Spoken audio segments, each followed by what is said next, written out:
Okay, here's pattern racking and soft braking. My pattern rack is behind the 1 is the 7 and the 8. Over at the wing wall is the 2, obviously the 9, the 4 on the other wing, and then 5 and 6 and the 3. Now every time I pocket the wing ball in the corner pocket here, and I hope that the 3 ball banks and comes up by that corner pocket, and the 1 ball will drift to the rail here, come out, and try to leave the cue ball in the middle of the table.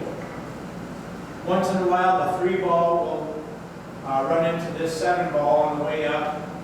So be it. And the 4 ball and the 8 ball, if the cue ball doesn't come back to center table far enough, those 2 balls might block the cue ball from having a shot on the 1 ball in that corner pocket. So let's break a few times here and just show you how I hit pretty much just a hair above dead center.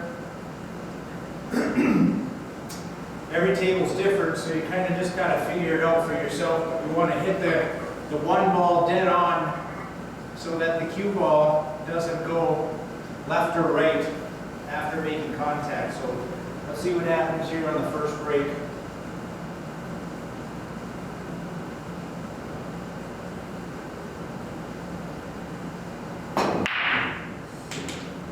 Okay, the 2 ball went in. 3 ball banked back here, nothing hit it. Cue ball drifted over here, it was a little bit off. I got a thin cut. Not too bad of a cut on the 1, but easy shape to get on the 3 then. And the 4, 5, 6, 7, 8, and 9. So let's rack them up. Do it again.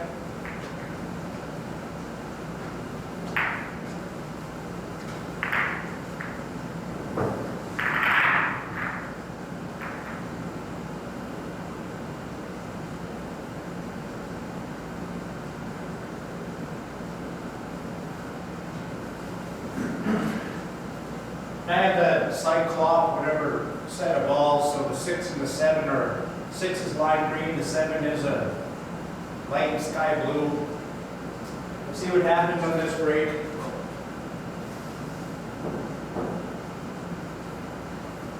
We'll try to get the same result.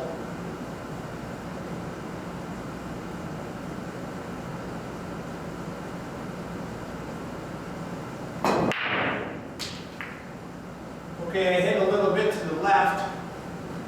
4 ball come around.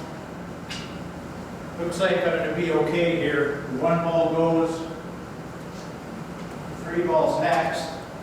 That goes in the corner, so I should be able to get out here. Let's rack them up again.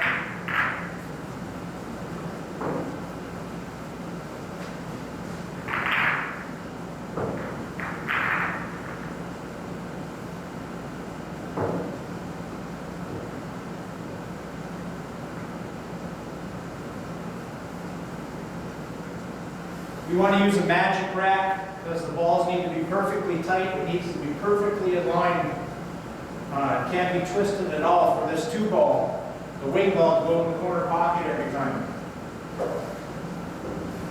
See if I can hit that 1 ball dead on here.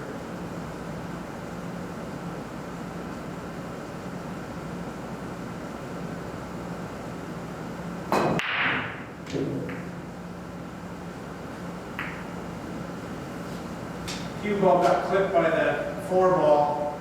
It's a pretty thin cut here to make the 1. Shouldn't be that difficult. Soft shot.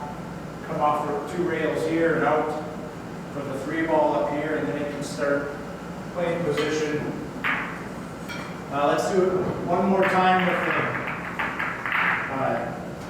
that speed of break.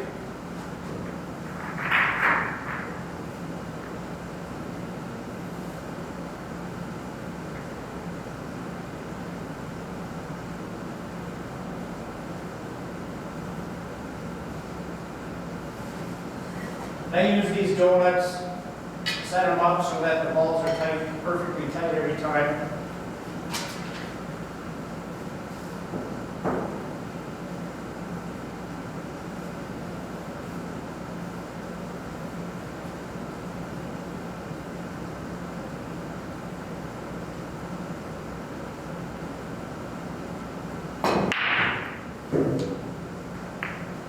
There we go. Look at the 8 ball drifted in the way. I didn't get the cue ball back far enough.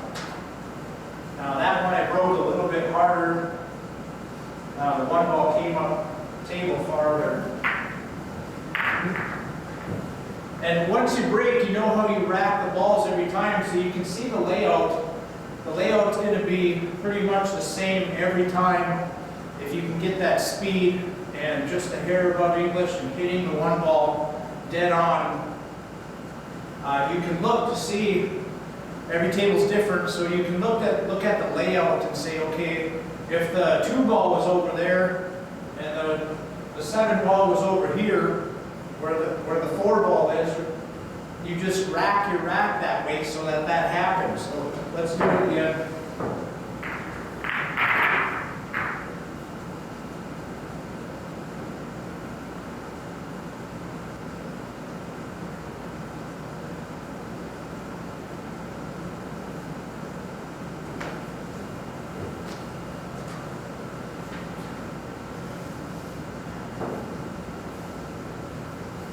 All right, let's try to get the cue ball back so nothing blocks it.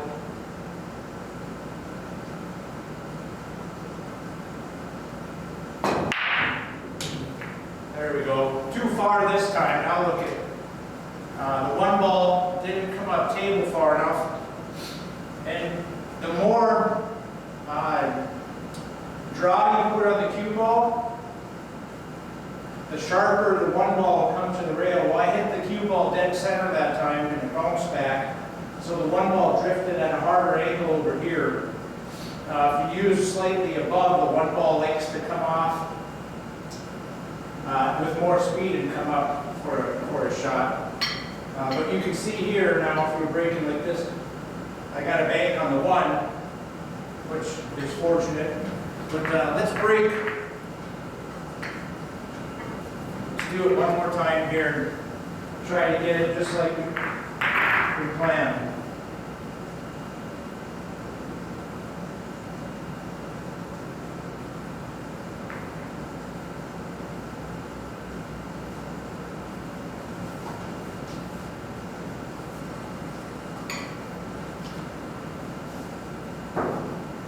Okay.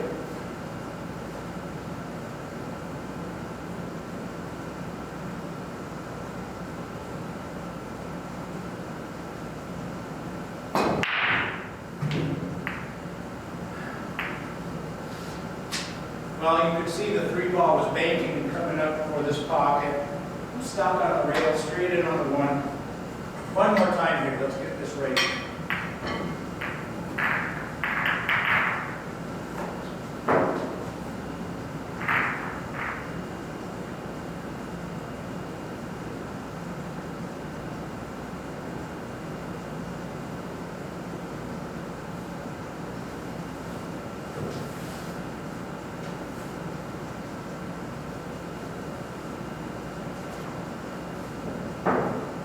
You can kind of understand why Shane Van Boning practices his break at least 100 times a day.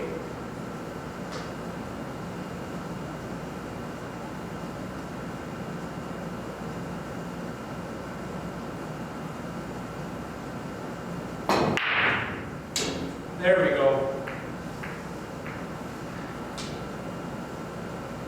Got in a little trouble. 4 ball bumped the cue ball over. Looks like I do have a clear shot at the 1 ball. So you can look at the table, the 3 ball's right next to the pocket where I want it. I can make the 1, make the 3, play shape on the 4, but you can look at this and see, okay, if all the time the 4 balls ended up here and the 5 balls there, and you want those reversed, you just reverse them in the rack and they should swap out. Anyway, you got to play with it and see what's working for you. And when you go play tournaments or play somewhere else, the best thing to do is set up the rack and break and break and break and break just to see how the tables at that tournament are breaking. That's exactly what the top pros, Shane Van Boning does it all the time. So anyway, I hope this helps. Thank you.